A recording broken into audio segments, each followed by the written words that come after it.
नमस्कार दोस्तों, मैं ऋषिकेश कुमार सिंह आपके अपने YouTube channel mathematics with Rishikesh में आपका स्वागत करता हूं। आज हम चैप्टर 1 के पार्ट 3 को आगे बढ़ाते हुए real numbers and their decimal expansion के बारे में समझेंगे। डिसिमल एक्सपेंशन मतलब दशमलव प्रसार। मतलब किसी नंबर का अगर किसी नंबर से भाग लगाया जाता है और कुछ शेष बच जाता है तो हम लोग उसको दशमलव लगा करके उस भाग की प्रक्रिया को लगभग पूर्ण करने का प्रयास करते हैं। तो पहले टर्मिनेटिंग वर्ड को समझते हैं। जिस रेशनल नंबर का की भाग प्रक्रिया पूरी तरह से पूर्ण हो जाती है, थोड़ा दूर दशमलव अंक लगाने के बाद अगर भाग प्रक्रिया पूर्ण हो जाती है तो हम कहते हैं कि वो टर्मिनेटिंग है। जैसे कि छोटा सा एग्जांपल लेते हैं। मान लीजिए 1/4 कोई रेशनल नंबर हमने लिया, 4 से हम डिवाइड करेंगे 1 में, तो 0 बार में 0.2 से 4 2 जा 8 बचा 2, पॉइंट लिए 5, यानी पॉइंट के बाद 2 अंक के बाद ये क्लियर हो गया। तो हम लोग कहेंगे कि ये टर्मिनेटिंग है, शांत है। लेकिन कुछ ऐसे भी रेशनल नंबर हैं जैसे 1/7, ये आपको बढ़ते चले जाएंगे तो हम इसे कहेंगे नॉन टर्मिनेटिंग। और चूंकि 1/7 को अगर भाग लगाया जाए तो एक निश्चित अंतराल पे बढ़ते चला जाता है, इसलिए हम लोग उसे कहते हैं नॉन टर्मिनेटिंग रिक्यूरिंग। तो इसी नॉन टर्मिनेटिंग रिक्यूरिंग को आगे बढ़ाते हुए एक सम को लेते हैं, उसको PYQ के रूप में आगे बढ़ाते हैं। जैसे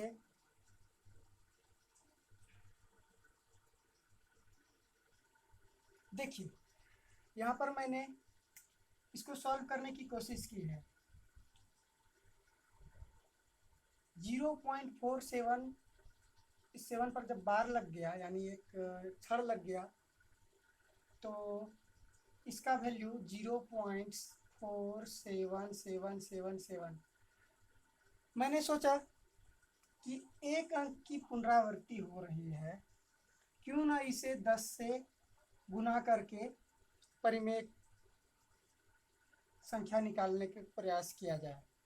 लेकिन मैंने किया तो मैंने पाया कि 4.777 अब भी वैसी ही स्थिति है। अगर मैं इसको घटाता हूँ तो मुझे फिर से 3.777 मिल जाएगा, लेकिन हमें परिमेय संख्या के रूप में चाहिए। इसीलिए मैंने एक नुक्ता लगाया, but it covers 2 digit number, therefore multiply 1, इसको मैंने 1 मान लिया है, बाय 100 ऑन बोथ साइड, दोनों और 100 से मल्टीप्लाई कर देने पर मैंने 100 से मल्टीप्लाई कर दिया इसको, तो ये 100x हो गया और ये इधर खिसक गया 47.777। अब इक्वेशन 3 में इक्वेशन 2 को घटा दिया, इससे मुझे ये मिला, क्योंकि ये दोनों साइड x स्प्लिट हो गए तो ये हमें 90x के रूप में मिला और ये 43 के रूप में मिला, क्योंकि ये पूर्ण संख्या बच गई थी हमारे पास, तो उसको मैंने इसमें घटा दिया। अब ये हमारे पास PYQ के रूप में है। और इसी के एक्सपेंशन का एक और मैं एग्जांपल आप लोगों को दिखाने का प्रयास करूंगा। देखिए, सक्सेसिव मैग्निफिकेशन कोई अबूझ पहेली नहीं है, बहुत ही सरल टेक्निक है। आप जान सकते हैं कि डिसिमल के बीच में कई और डिसिमल्स हो सकते हैं। आप ये जानिए कि किसी छोटे से टुकड़े को और छोटे छोटे टुकड़ों में बांट रहे हैं। मतलब मान लीजिए इतना बड़ा हमने धागा ले लिया, उसको 10 भाग में बांट लिया, उस 10वें भाग को फिर मैंने 10 भाग में बांट लिया, फिर उस 10वें भाग को मैंने 10वें भाग में बांट दिया। इस तरह से हम बांटते चले जाते हैं और उसी को हम जूम करके देखते हैं। तो यहाँ मैंने आप उस समय धागे को जूम करके देखते हैं, हम यहाँ पर नंबर्स को जूम करके देखते हैं। आइए देखते हैं। चूंकि ये नंबर 3 से होकर के बढ़ रहा है, चाहे वो जहाँ जाए, 3 से ज़्यादा बड़ा नहीं है लेकिन 4 से कम है। It has one whole number 3, then this number lies between 3 to 4। इसलिए ये नंबर 3 और 4 के बीच में लाई करेगा। तो हम 3 और 4 के बीच में कौन सा नंबर आ रहा है? 7 नंबर पे ये जा रहा है। 3 से 7 हम ढूंढेंगे, यहाँ मिल गया। इसको हम जूम कर लिए, हमने जूम कर लिया, इसको पॉइंट आउट कर लिया 3.7।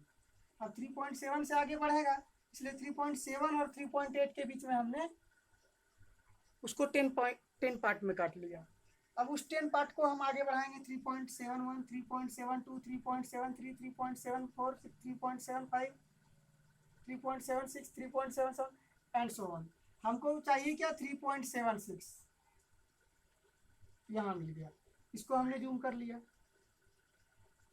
अगला 3.76 है, तो 3.76 और 3.77 के बीच में अगला नंबर लाई करेगा। तो 3.76 और 3.77 को मैंने जूम कर लिया और जूम करके देखा कि 3.75 कहाँ है? यहाँ मिल गया। अगर इसको भी जूम करेंगे तो 4 दशमलव स्थानों तक मिलेगा, और जूम करेंगे तो और, लेकिन नंबर वही रहेगा।